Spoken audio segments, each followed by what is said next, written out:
terror is so great that everything that your body is doing doesn't matter. It's just, you just want to get out of wherever you are. The whole world seems like it's just closing in on you, and whatever you're doing, I just have to stop and just go away.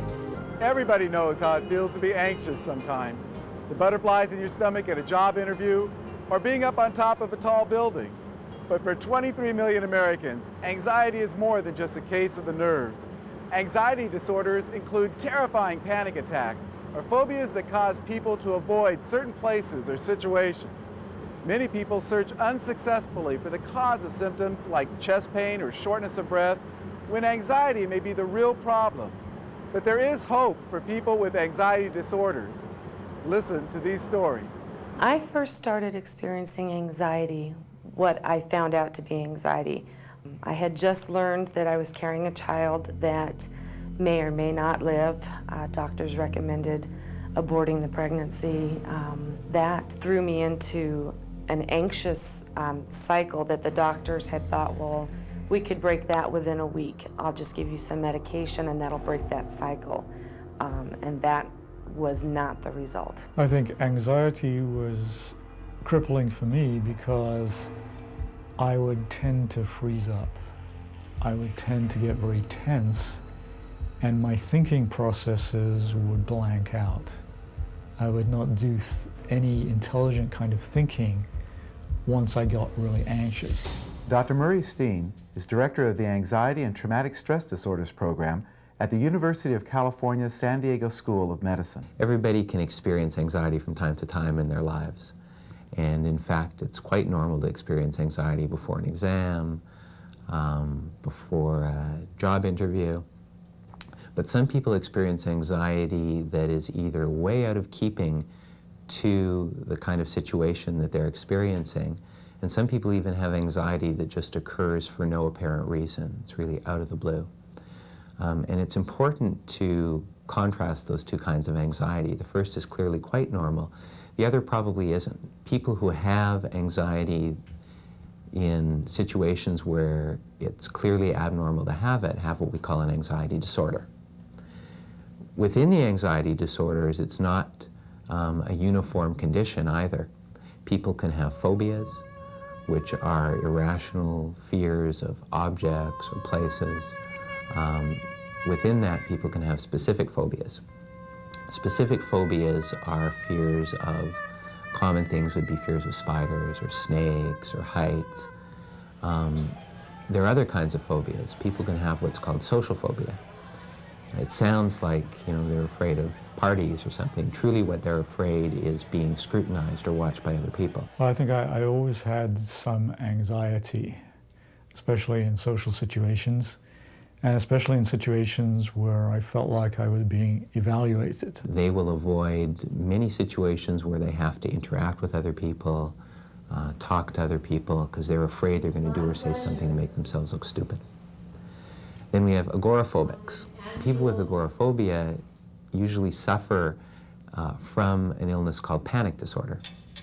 And what they have are these recurrent, unexpected anxiety attacks, happen sometimes out of the blue, where their heart races, they get short of breath, they get tremulous, and usually they have no idea why it's happening, which makes it doubly frightening. When they start having these in different situations, they try and make sense of it and go, why in the heck am I having this horrible anxiety attack? Maybe it has something to do with where I am, and maybe if it happened in a supermarket, if I avoid supermarkets, I'm not going to have them. If it happens in church, if I avoid church, maybe it won't happen. And they start to avoid a whole bunch of different situations, develop what we call phobic avoidance. People who try and avoid a whole bunch of different situations in order to try and prevent themselves from having panic attacks have agoraphobia. A panic attack is the most terrifying thing that I ever went through, still go through. And the only way to control it is with medication. I don't even know if I breathe. All I know is my legs shake, my voice shakes, my knees knock. Standing on line in Ralph's, like there would be a cart in front of me, and on the next car, next people behind me.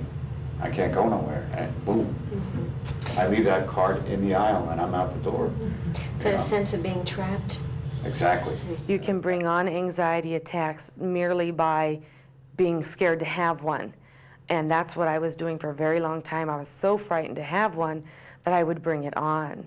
As a therapist and president of the San Diego Phobia Foundation, Leslie Fadum sees negative thinking as a contributor to anxiety. The thoughts that or statements a person might have or say to themselves are, what if? What if I go back to the grocery store? Oh my God, I can't do that. This is what, and then that computer disk comes forward. This is what happened to me last time.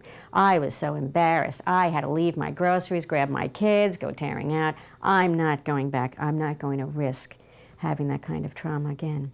So then the more one avoids, the more serious it becomes, to the extreme of becoming agoraphobic, somebody who's really afraid to leave their home or their safety zones, who's really very, very concerned about humiliating themselves in public. At the end of my pregnancy, for example, I had to have an amniocentesis.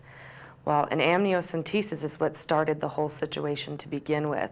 So when they had to take me down to that room to do another amniocentesis, I just lost it. I just literally felt like the walls were closing in on me. My chest was pounding really hard. I thought I was going to have a heart attack.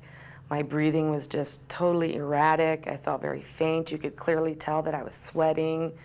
And I couldn't explain it. It just was, this is where a bad episode happened that put me into what I didn't understand at the time was anxiety and phobias. And it was horrible. It was absolutely horrible. The first time that I had it, the more appropriate adjective is a terror attack. I mean, it's unadulterated terror, and they put in things like, you know, my pulse races and my, you know, I start to breathe fast and things like that, but I don't recognize, those things are probably happening, but the terror is so great that everything that your body is doing doesn't matter. It's just, you just want to get out of wherever you are. The whole world seems like it's just closing in on you, and whatever you're doing, I just have to stop and just go away. The physical sensations or symptoms are not dangerous unto themselves at all. They're not life-threatening. They're not dangerous. They're extremely uncomfortable. It's the associated thoughts and feelings that go with that that are so terrifying. Some of those might be, I'm losing control. I'm going to make a fool of myself out in public, to extremes of feeling that they're going to literally black out, be unconscious, have a heart attack and die, go crazy, and not be able to regain control. When you're coming down from an anxiety attack, oftentimes you feel so isolated, like you're the only person that has a problem with it, like you just don't belong here. I really thought I was losing my mind. People with untreated anxiety disorders often experience so much fear they begin to withdraw from normal activities. I didn't interact with people as much because I felt marked. I felt different. And I felt like they couldn't understand me, so I didn't want to be around anybody. So I isolated myself more, which made it matters much, much worse. They start to isolate themselves. Family members start to become frustrated, sometimes easily irritated, impatient. You know, why don't you get over this? Come on, you're a grown person. This is ridiculous. What's the matter with you? Oh, you know, well, we'll go without you. We'll just leave you home. We'll take off without you. We'll catch you later. And, you know, further increasing the person's sense of despair. With my husband, it definitely took its toll on the relationship. I think that would be that way with any relationship because the other person doesn't really understand what's going on. They see what you're going through and they really don't know what to do to make it better. Many people who have anxiety disorders also suffer from serious forms of depression. It's not really clear, you know, which causes which. When you first realize that you have a problem with anxiety and depression, you get immediately more depressed and more anxious because you think, this is terrible. How can this happen? Everything was going fine, or so you think. But it's pretty clear that some people who have panic attacks and agoraphobia, the disruption the illness can cause in their lives can cause them to become very demoralized and depressed. The first thing to do would be to go to your family physician and have a routine physical and rule out any other kind of physiological illness that this might be based from. If we go back about 10 years, when people did see their physicians for these kinds of problems, generally they weren't recognized. You know, the person would have a panic attack and go to the emergency room, and by the time they got there, most of the symptoms would be gone. They might get an electrocardiogram hooked up, and they'd be told, you look fine, go home. You know, no explanation, no nothing.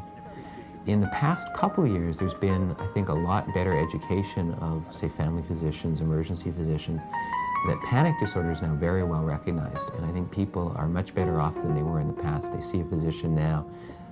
By and large, they get diagnosed.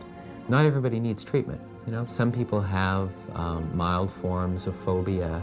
Somebody who has a snake phobia and has no reason to ever be near snakes doesn't need to run in and see a psychologist or a psychiatrist. But when the person realizes that their anxiety is interfering with their life, it's causing them to be unable to do things that they want to do, or causing them great distress just to do what they are doing, then they should consider seeking treatment. There are medications now that are primarily the antidepressants, which, you know, they're marketed usually for depression, but the truth is they're anti-anxiety agents too, are one of the treatments of choice. There's a newer class of antidepressants around called the SSRIs, the selective serotonin reuptake inhibitors. And there's several of them around. They tend to be very useful for treating most of the anxiety disorders. Well, the alternative is psychotherapy. And here we're not talking about the kind of psychotherapy where, you know, you lie on the couch and let's try and figure out what happened in your childhood that makes you the way you are now. The reason we don't do much of that anymore is mainly it doesn't work very well. You wind up with people who understand themselves better as people. They say, you know, my 18 years of therapy was very useful, but I still have my panic attacks. So the therapies that we use now are much more specific, sort of focal, often brief therapies. The term that people tend to use for them is either cognitive therapy or cognitive behavioral therapy, CBT. And these are treatments which are partly educational in nature. Let's teach the person about the illness.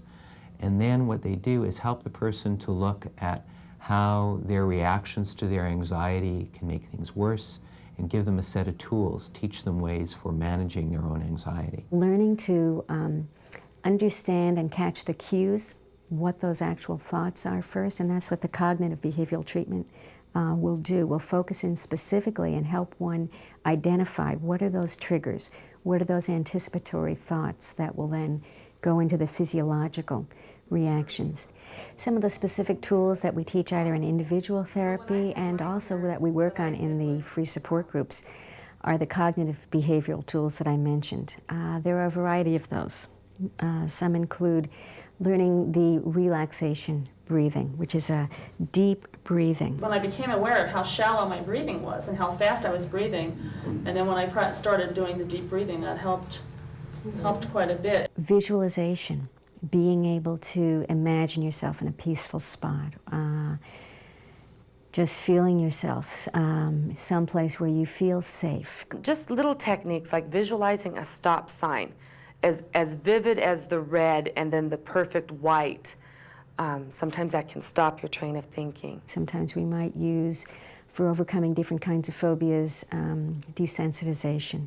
Not in that frightening place, not in the airport as you're about to necessarily go on the plane, but in your therapist's office or in a group where you can actually think gradually of each step, you know, even the thought of going to the airport that day and using your breathing, using your visualizations, relaxing each step of the way. Turns out that the medication treatments and the cognitive behavioral therapies are both very good.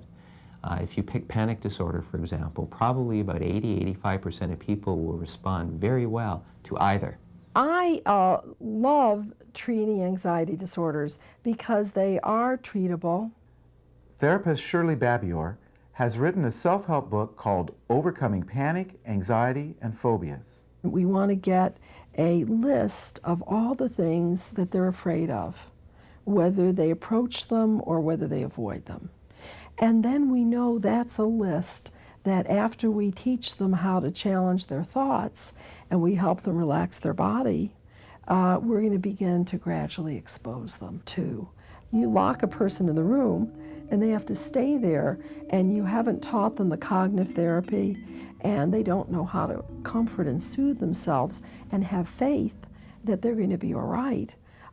It'll be a terrible experience. So we go slow. We first teach the cognitive behavioral strategies, and then we gradually do the exposure.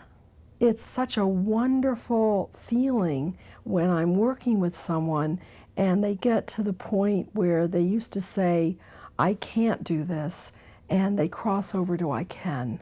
Many people coping with anxiety disorders get valuable help from support groups, such as those offered free of charge by the San Diego Phobia Foundation.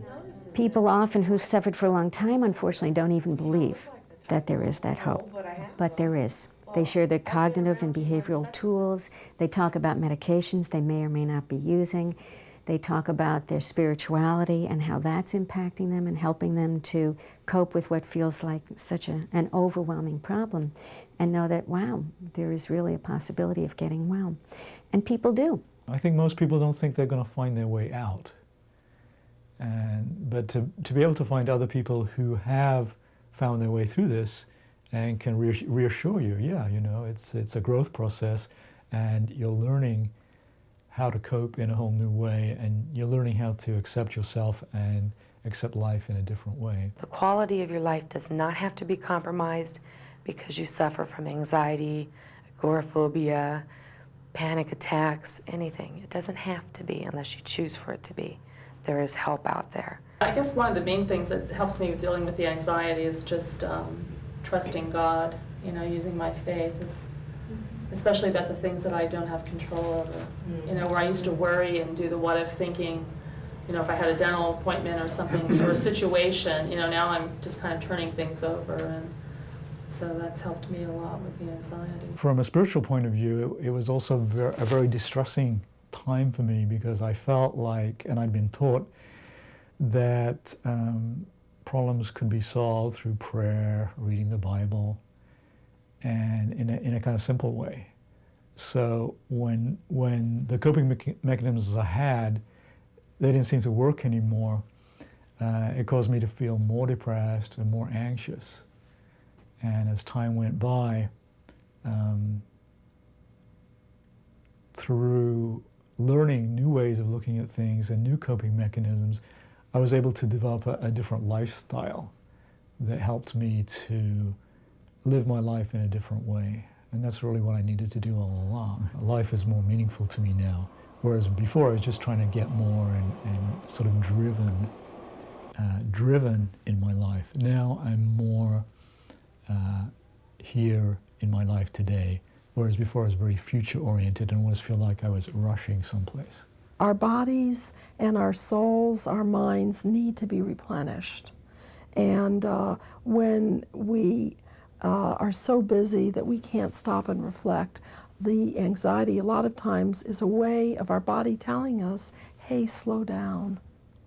And if we don't listen to that, of course, the anxiety is going to continue. Through this, I've found out that I actually need to be more reliant on God on a daily basis, and maybe I'm not so clear about what it is I should be doing, but I have more faith that each day I'm going to get the guidance that I need. God is there for me no matter what. He's the one thing in my life that hasn't betrayed me. So between the group and God and my doctor and some help from some medication, it's coming together real well. To recover, you need to take a different attitude to life and to really be a different kind of faith in God, realizing that God is going to take care of a lot of things, and we don't have to be so responsible. You have to be willing to face the fear and do it anyways, and reach out and look for help, because there is help out there. You really get what you put into things. And if you open up and take the chance of making yourself vulnerable and showing other people where you're at and what you need help with, you can't help but go up from there. You just can't. Anxiety disorders can burden one's life as much as any physical illness can. If you're suffering from symptoms of anxiety, you need not suffer forever. As we've seen, you're definitely not alone, and there is help available from trained professionals and especially from God who loves us.